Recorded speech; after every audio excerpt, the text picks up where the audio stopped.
Primeiramente, bem-vindo ou bem-vinda a você que está aqui assistindo esse vídeo sobre o HELP, né? Esse parcelamento especial do Simples Nacional. O meu objetivo com esse vídeo é esclarecer o HELP foi instituído através da Lei Complementar 193 de 2022, publicada recentemente, né? Muita gente ainda tem dúvida de como vai funcionar o negócio. Meu nome, para quem ainda não me conhece, é Igor Valadares, eu sou contador e sócio da Assertiva Soluções Contábeis.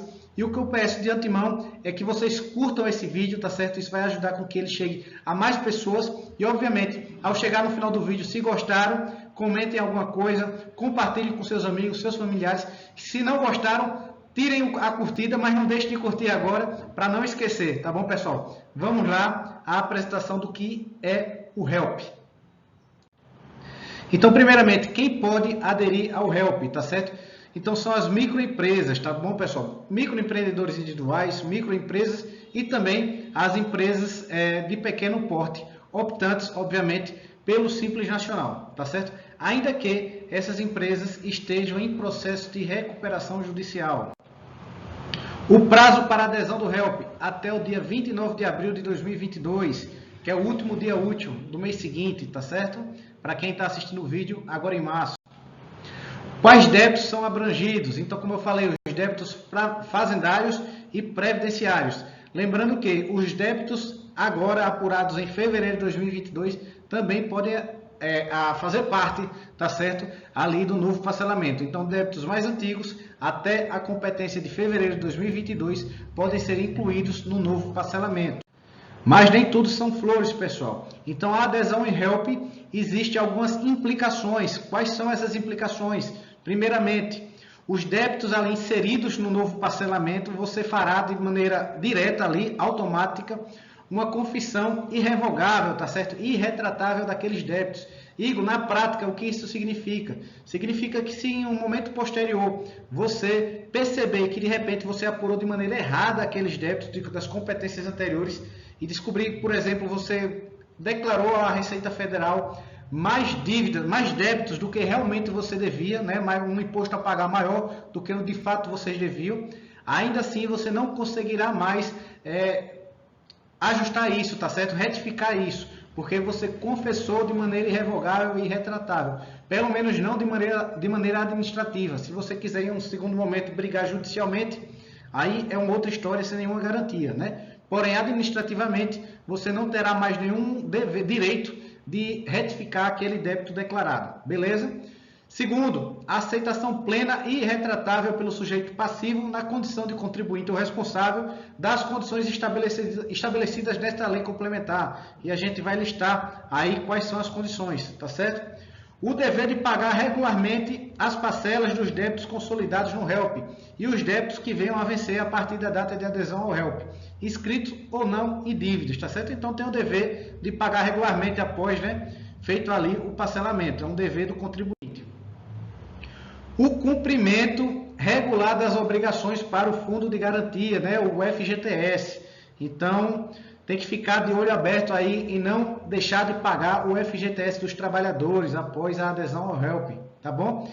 E durante o prazo, aí está um ponto importante, tá certo? Um ponto que merece atenção. Durante o prazo de 180 meses, ou seja, exatamente 15 anos e 8 meses, tá certo?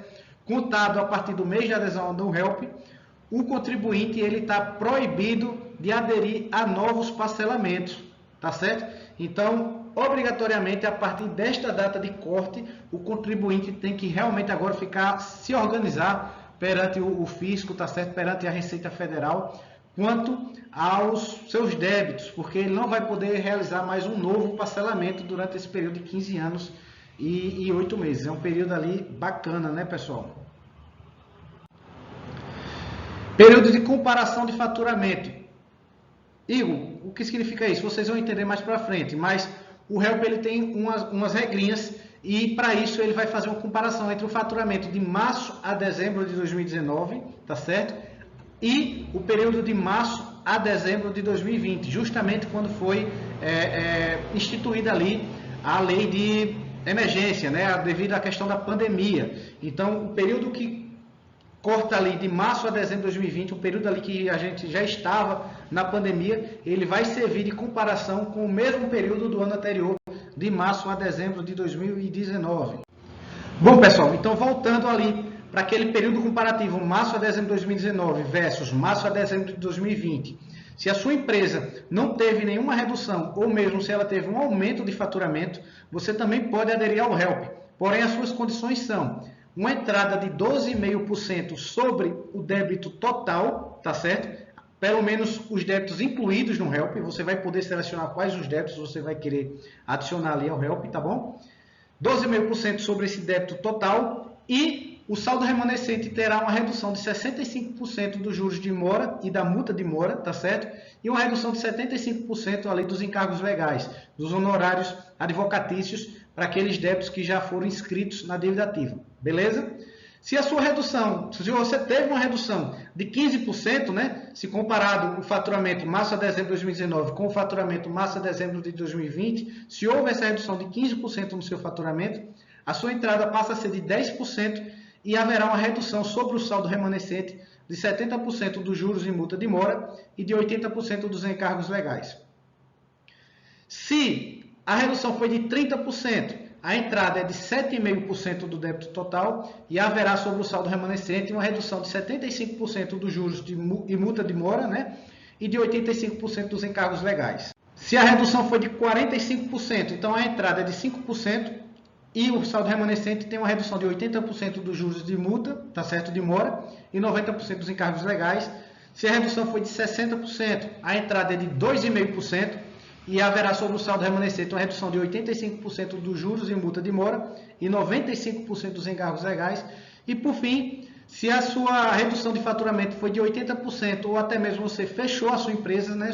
Sua empresa ali foi baixada ou está inativa e você ficou com aquele saldo, aquele débito ali, você terá que dar uma entrada de 1% apenas e haverá uma redução de 90% nos juros e multa de mora e de 100% dos encargos legais. Lembrando, pessoal, que esses limites aí são faixas. Então, Igor, por exemplo, minha redução foi de 55%. 55% está entre 45% e 60%. Vai ser considerada ali a condição de quem tem redução de 45%. Quem teve 60% ou mais, até o limite de 80%, essa condição de 60%, beleza?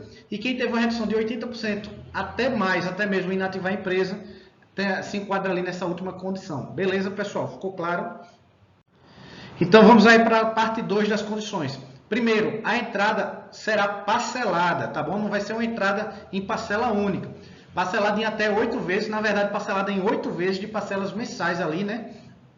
E sucessivas. Igor, minha entrada é de 1%, vou poder dividir em 8 vezes? Você vai, na verdade vai ser um condicionante, será dividido em 8 vezes essa entrada. Sobre o saldo remanescente, ele não será dividido em parcelas iguais e sucessivas, tá certo?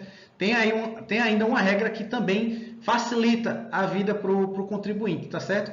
Entre a primeira parcela e a 12ª, ou seja, o primeiro ano ali de parcelamento, o governo vai pegar 0,4% do saldo remanescente. Então, você deu a entrada, supor que a entrada foi de 12,5% sobre o saldo remanescente. Teve as reduções de juros e multa, né, as reduções dos encargos legais.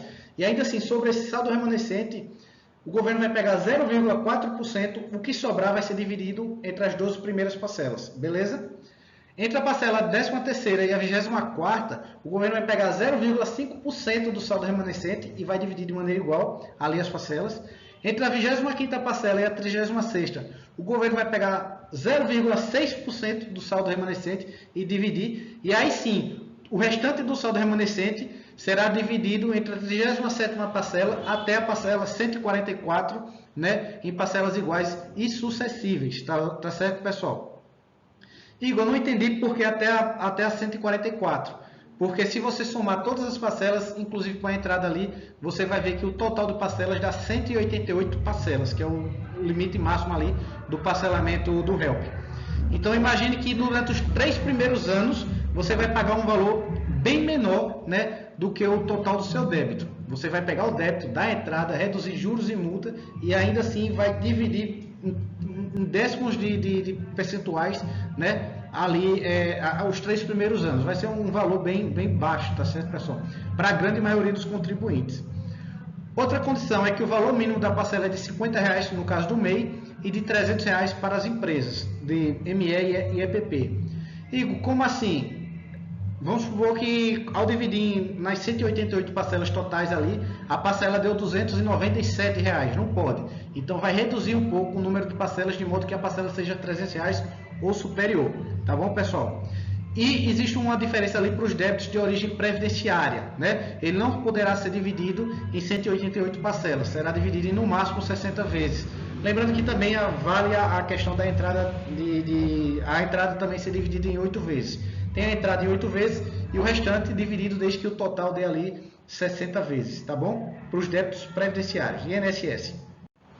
Então, em quais condições o contribuinte ali haverá exclusão do HELP para aquele contribuinte, né, pessoal? Primeiramente, se houve um atraso por 3 parcelas consecutivas, né, ou 6 parcelas alternadas, inclusive o legislador fez questão de adicionar aí o FGTS. Então, se houve esse atraso do FGTS também, nessas condições, o contribuinte ali está sujeito a perder o HELP, tá bom? A falta de pagamento de uma parcela, ainda que as demais estejam pagas, o legislador não colocou o prazo, mas a gente acredita que seja 60 dias, ou seja, 3 parcelas consecutivas, ou atrasou a primeira, mas virou 2 meses em atraso, entrou no terceiro mês ali, o contribuinte está passível também de perder o HELP, tá bom? A constatação pelo órgão que administra o débito de qualquer ato, né, tendente ao esvaziamento patrimonial do sujeito passivo, ali a constatação de alguma fraude, de algum golpe, o administrador daquele débito, ele pode também